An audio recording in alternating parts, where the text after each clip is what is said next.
নমস্কার, আমার গল্প পাঠ আসরে আপনাকে স্বাগত। আজ পড়ে শোনাচ্ছি আরণ্যক উপন্যাসের ৮ম পরিচ্ছেদের ৩য় পর্ব। লবটুলিয়ার উত্তর প্রান্ত খুব বড় একটা হ্রদের মতো। এরকম জলাশয়কে এদেশে বলে কুণ্ডি। এই হ্রদটার নাম সরস্বতী কুণ্ডি। সরস্বতী কুণ্ডির পাড়ের ৩ দিকে নিবিড় বন। এ ধরনের বন আমাদের মহালে বা লবটুলিয়াতে নাই। এ বনে বড় বড় বনস্পতিদের নিবিড় সমাবেশ। জলের সান্নিধ্যবশতেই হোক বা যে জন্যই হোক, বনের তলদেশে নানা বিচিত্র লতাপাতা, বন্যপুষ্পের ভিড়। এই বন বিশাল সরস্বতী কুণ্ডের নীল জলকে ৩ দিকে অর্ধচন্দ্রাকারে ঘিরিয়া রাখিয়াছে। একদিকে ফাঁকা, সেখান হইতে পূর্ব দিকে বহুদূর প্রসারিত নীল আকাশ ও দূরের শৈলমালা চোখে পড়ে। সুতরাং পূর্ব পশ্চিম কোণের তীরের কোনো এক জায়গায় বসিয়া দক্ষিণ ও বাম দিকে চাহিয়া দেখিলে সরস্বতী কুণ্ডীর সৌন্দর্যের অপূর্বতা ঠিক বোঝা যায়। বামে চাহিলে গভীর হইতে গভীরতর বনের মধ্যে দৃষ্টি চলিয়া গিয়া ঘন নিবিড় শ্যামলতার মধ্যে নিজেকে নিজে হারাইয়া ফেলে। দক্ষিণে চাহিলে স্বচ্ছ নীল জলের ওপারে সুদূর বিসর্পী আকাশ ও অস্পষ্ট শৈলমালার ছবি মনকে বেলুনের মতো ফুলাইয়া পৃথিবীর মাটি হইতে উড়াইয়া লইয়া চলে। এখানে একখানা শিলাখণ্ডের ওপর কতদিন গিয়া একা বসিয়া থাকিতাম। কখনো বনের মধ্যে দুপুরবেলা আপন মনে বেড়াইতাম। কত বড় বড় গাছের ছায়ায় বসিয়া পাখির কুজন শুনিতাম। মাঝে মাঝে গাছপালা, বন্যলতার ফুল সংগ্রহ করিতাম। এখানে যত রকমের পাখির ডাক শোনা যায়, আমাদের মহলে অত পাখি নাই। নানা রকমের বন্য ফল খাইতে পায় বলিয়া এবং সম্ভবত উচ্চ বনস্পতির শিরে বাসা বাঁধিবার সুযোগ ঘটে বলিয়া সরস্বতী কুণ্ডীর তীরের বনে পাখির সংখ্যা অত্যন্ত বেশি। বনে ফুলও অনেক রকমের ফোটে। হ্রদের তীরের নিবিড় বন প্রায় ৩ মাইলের উপর লম্বা, গভীরতায় প্রায় ১.৫ মাইল। জলের ধার দিয়া বনের মধ্যে গাছপালার ছায়ায় ছায়ায় একটা সুঁড়ি পথ বনের শুরু হইতে শেষ পর্যন্ত আসিয়াছে। এই পথ ধরিয়া বেড়াইতাম। গাছপালার ফাঁকে ফাঁকে মাঝে মাঝে সরস্বতীর নীল জল, তার উপর উপুর হইয়া পড়া দূরের আকাশটা এবং দিগন্তলীন শৈলশ্রেণী চোখে পড়িত। ঝিরঝির করিয়া স্নিগ্ধ হাওয়া বহিত। পাখি গান গাহিত। বন্যে ফুলের সুগন্ধ পাওয়া যাইত। একদিন একটা গাছের ডালে উঠিয়া বসিলাম। সে আনন্দের তুলনা হয় না। আমার মাথার উপরের বিশাল বনস্পতি দলের ঘন সবুজ পাতার রাশি, তার ফাঁকে ফাঁকে নীল আকাশের টুকরা, প্রকাণ্ড একটা লতায় থোকা থোকা ফুল দুলিতেছে। পায়ের দিকে অনেক নিচে ভিজা মাটিতে বড় বড় ব্যাঙের ছাতা গজাইয়াছে। এখানে আসিয়া বসিয়া শুধু ভাবিতে ইচ্ছা হয়। কত ধরনের কত নব অনুভূতি মনে আসিয়া জোটে। এক প্রকার অতল সমাহিত অতি মানস চেতনা ধীরে ধীরে গভীর অন্তঃস্থল হইতে বাহিরের মনে ফুটিয়া উঠিতে থাকে। এ আসে গভীর আনন্দের মূর্তি ধরিয়া। প্রত্যেক বৃক্ষলতার হৃদস্পন্দন যেন নিজের বুকের রক্তের শান্ত স্পন্দনের মধ্যে অনুভব করা যায়। আমাদের যেখানে মহল, সেখানে পাখির এত বৈচিত্র্য নাই। সেখানটা যেন অন্য জগৎ। তার গাছপালা জীবজন্তু অন্য ধরনের। পরিচিত জগতে বসন্ত যখন দেখা দিয়াছে, লবটুলিয়ায় তখন একটা কোকিলের ডাকও নাই, একটা পরিচিত বসন্তের ফুলও নাই। সে যেন রুক্ষ কর্কশ ভৈরবী মূর্তি। সৌম্য সুন্দর বটে, কিন্তু মাধুর্যহীন। মনকে অভিভূত করে ইহার বিশালতায়, রুক্ষতায়। কোমল বর্জিত খাড়ব সুর, মালকোষ কিংবা চৌতালের ধ্রুপদ, মিষ্টতের কোনো পর্দায় ধার মারাইয়া চলে না। সুরের গম্ভীর উদ্দাত্ত রূপে মনকে অন্য এক স্তরে লইয়া পৌঁছাইয়া দেয়। সরস্বতী কুণ্ডী সেখানে ঠুংরি সুমিষ্ট সুরের মধুর ও কোমল বিলাসিতায় মনকে আর্দ্র ও স্বপ্নময় করিয়া তোলে। স্তব্ধ দুপুরে ফাল্গুন চৈত্র মাসে এখানে তীর তরুর ছায়ায় বসিয়া পাখির কুজন শুনিতে শুনিতে মন কত দূরে কোথায় চলিয়া যাইত। বন্য নিম গাছের সুগন্ধ, নিম ফুলের সুবাস ছড়াইত বাতাসে। জলে জলজ লিলির দল ফুটিত। কতক্ষণ বসিয়া থাকিয়া সন্ধ্যার পর সেখান হইতে উঠিয়া আসিতাম। নাড়া বইহার জরিপ হইতেছে প্রজাদের মধ্যে বিলির জন্য। আমিনদের কাজ দেখাইবার জন্য প্রায় সেখানে যাইতে হয়। ফিরিবার পথে মাইল 2 পূর্ব দক্ষিণ দিকে একটু ঘুরিয়া যাই, শুধু সরস্বতী কুণ্ডীর এই বনভূমিতে ঢুকিয়া বনের ছায়ায় খানিকটা বেড়াইবার লোভে। সেদিন ফিরিতেছিলাম বেলা 3টার সময়। খড় রৌদ্রে বিস্তীর্ণ রৌদ্রদগ্ধ প্রান্তর পার হইয়া ঘরমাক্ত কলেবরে বনের মধ্যে ঢুকিয়া ঘন ছায়ায় ছায়ায় জলের ধার পর্যন্ত গেলাম। প্রান্তসীমা হইতে জলের কিনারে প্রায় 1.5 মাইলের কম নয়, কোনো কোনো স্থানে আরও বেশি। একটা গাছের ডালে ঘোড়া বাঁধিয়া নিবিড় ঝোপের তলায় একখানা অয়েল ক্লথ পাতিয়া একেবারে শুইয়া পড়িলাম। ঘন ঝোপের ডালপালা চারিধার হইতে এমনভাবে আমায় ঢাকিয়াছে যে বাহির হইতে আমায় কেউ দেখিতেই পাইবে না। হাত 2 ওপরেই গাছপালা, মোটা মোটা কাঠের মতো শক্ত গুঁড়িওয়ালা কি এক প্রকার বনলতা জড়াজড়ি করিয়া ছাদ রচনা করিয়াছে। একটা কি গাছ হইতে হাতখানেক লম্বা বড় বড় বন শিমের মতো সবুজ সবুজ ফল আমার প্রায় বুকের ওপর দুলিতেছে। আর একটা কি গাছ, তার ডালপালা প্রায় অর্ধেক ঝোপটা জুড়িয়া তাহাতে কুচো কুচো ফুল ধরিয়াছে। ফুলগুলি এত ছোট যে কাছে না গেলে চোখেই পড়ে না, কিন্তু কি ঘন নিবিড় সুবাস সে ফুলের। ঝোপের নিভৃত তল ভারাক্রান্ত সেই অজানা বনপুষ্পের সুবাসে। পূর্বেই বলিয়াছি সরস্বতী কুণ্ডের বন পাখির আড্ডা। এত পাখিও আছে এখানকার বনে, কত ধরনের কত রং বেরঙের পাখি।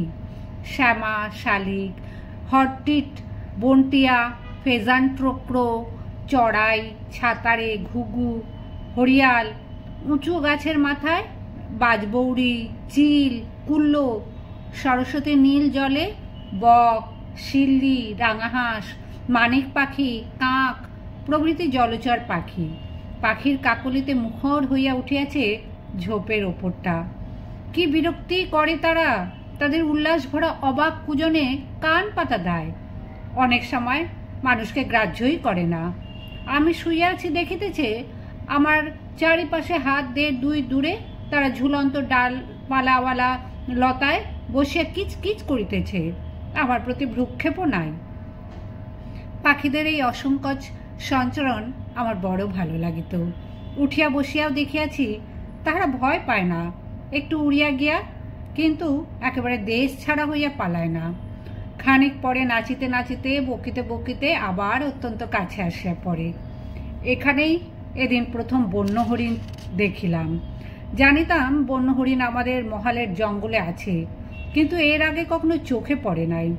শুইয়া আছি, হঠাৎ কিসের পায়ের শব্দে উঠিয়া বসিয়া শিয়রের দিকে চাহিয়া দেখি ঝোপের নিভৃততর দুর্গমতর অঞ্চলে নিবিড় লতাপাতার জড়াজড়ির মধ্যে আসিয়া দাঁড়াইয়াছে একটা হরিণ। ভালো করিয়া চাহিয়া দেখি বড় হরিণ নয়, হরিণ শাবক। সে আমায় দেখিতে পাইয়া অবোধ বিস্ময়ে বড় বড় চোখে আমার দিকে চাহিয়া আছে। ভাবিতেছে এ আবার কোন অদ্ভুত জীব।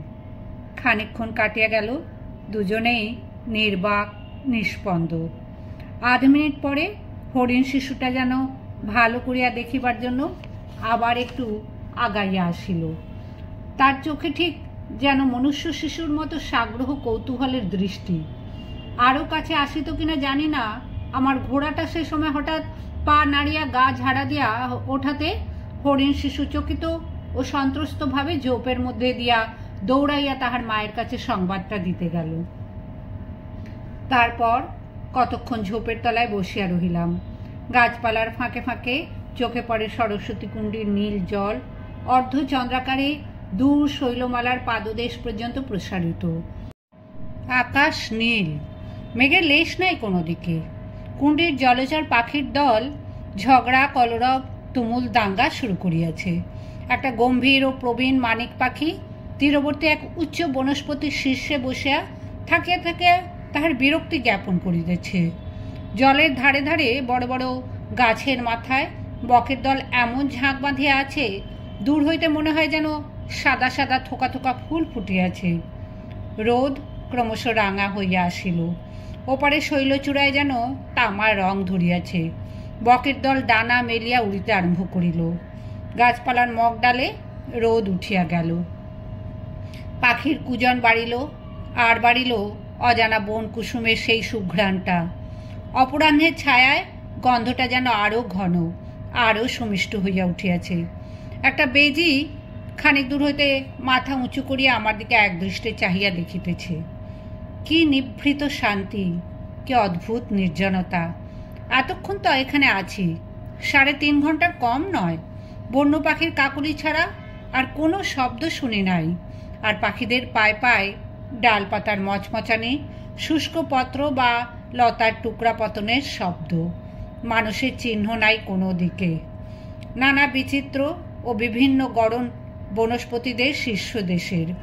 এই সন্ধ্যার সময় রাঙা রোদ পড়িয়া তাদের শোভা হইয়াছে অদ্ভুত। তাদের কত গাছের মগডাল জড়াইয়া লতা উঠিয়াছে। এক ধরনের লতাকে এদেশে বলে ভিওড়া লতা, আমি তাহার নাম দিয়াছি ভোমরা লতা। সে লতা যে গাছের মাথায় উঠিবে আষ্টে পৃষ্ঠে জড়াইয়া ধরিয়া থাকে। এই সময় ভোমরা লতায় ফুল ফোটে, ছোট ছোট বনজুঁইয়ের মতো সাদা সাদা ফুলে কত বড় বড় গাছের মাথা আলো করিয়া রাখিয়াছে। অতি চমৎকার সুঘ্রাণ, অনেকটা যেন প্রস্ফুটিত সর্ষে ফুলের মতো, তবে অতটা উগ্র নয়। সরস্বতী কুণ্ডের বনে কত বন্য শিউলি গাছ। শিউলি গাছের প্রাচুর্য এক এক জায়গায় এত বেশি যেন মনে হয় শিউলির বন। বড় বড় শিলাখণ্ডের ওপর শরতের প্রথমে সকালবেলা রাশি রাশি শিউলি ফুল ঝরিয়া পড়িয়াছিল। দীর্ঘ একরকম কর্কশ ঘাস সেই সব পাথরের আশেপাশে। বড় বড় ময়না কাঁটার গাছ তার সঙ্গে জড়াইয়া আছে। কাঁটা, ঘাস, শিলাখণ্ড সব তাতেই রাশি রাশি শিউলি ফুল। আর্দ্র ছায়াগহন স্থান, তাই সকালের ফুল এখনো শুকাইয়া যায় নাই। সরস্বতী হ্রদকে কত রূপেই দেখিলাম।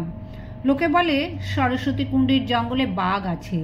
জ্যোৎস্না রাত্রে সরস্বতীর বিস্তৃত জলরাশির কৌমুদী স্নাত শোভা দেখিবার লোভে রাস পূর্ণিমার দিন তহসিলদার বনওয়ারিলালের চোখে ধুলা দিয়া আজমাবাদের সদর কাছারিয়া আসিবার ছুতায় লপটুলিয়া ডিহির কাছারি হইতে লুকাইয়া এক ঘোড়ায় এখানে আসিয়াছি।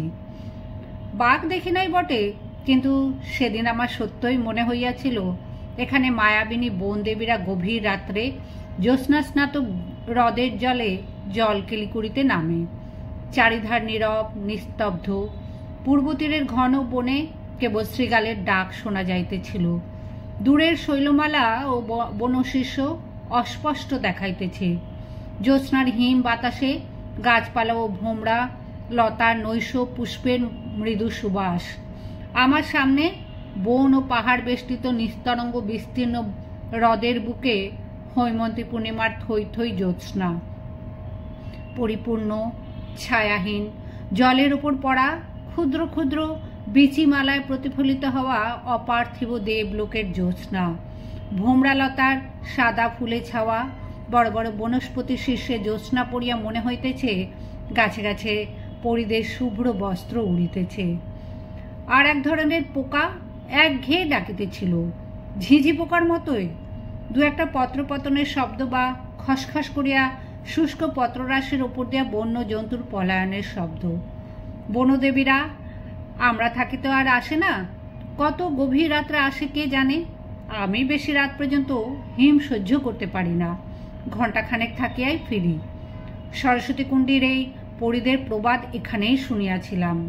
শ্রাবণ মাসে একদিন আমাকে উত্তর সীমানার জরিপের ক্যাম্পে রাত্রি যাপন করিতে হয়। আমার সঙ্গে ছিল আমিন রঘুবর প্রসাদ। সে আগে গভর্নমেন্টের চাকুরি করিয়াছে। মোহনপুরা রিজার্ভ ফরেস্টেও ও এ অঞ্চলে বনের সঙ্গে তার 25-30 বছরের পরিচয়। তাহার কাছে সরস্বতী কুণ্ডীর কথা তুলিতেই সে বলিল, হুজুর, এ মায়ার কুণ্ডী। ওখানে রাত্রে হুড়ি পড়িরা নামে। জ্যোৎস্না রাত্রে তারা কাপড় খুলে রাখে ডাঙায় ওইসব পাথরের ওপর, রেখে জলে নামে। সে সময় যে তাদের দেখতে পায় তাকে ভুলিয়ে জলে নামিয়ে ডুবিয়ে মারে। জ্যোৎস্নার মধ্যে দেখা যায় মাঝে মাঝে পরিদের মুখ জলের ওপরে পদ্ম ফুলের মতো জেগে আছে। আমি দেখিনি কখনো। হেড সার্ভেয়ার ফতেহ সিং একদিন দেখেছিলেন। একদিন তারপর তিনি গভীর রাত্রে একা ওই হ্রদের ধারে বনের মধ্যে দিয়ে যাচ্ছিলেন সার্ভে তাঁপুতে। পরদিন সকালে তার লাশ কুণ্ডির জলে ভাসতে দেখা যায়। বড় মাছে তার একটা কান খেয়ে ফেলেছিল। হুজুর, ওখানে আপনি ওরকম যাবেন না। এই সরস্বতী কুণ্ডির ধারে একদিন দুপুরে এক অদ্ভুত লোকের সন্ধান পাইয়াছিলাম।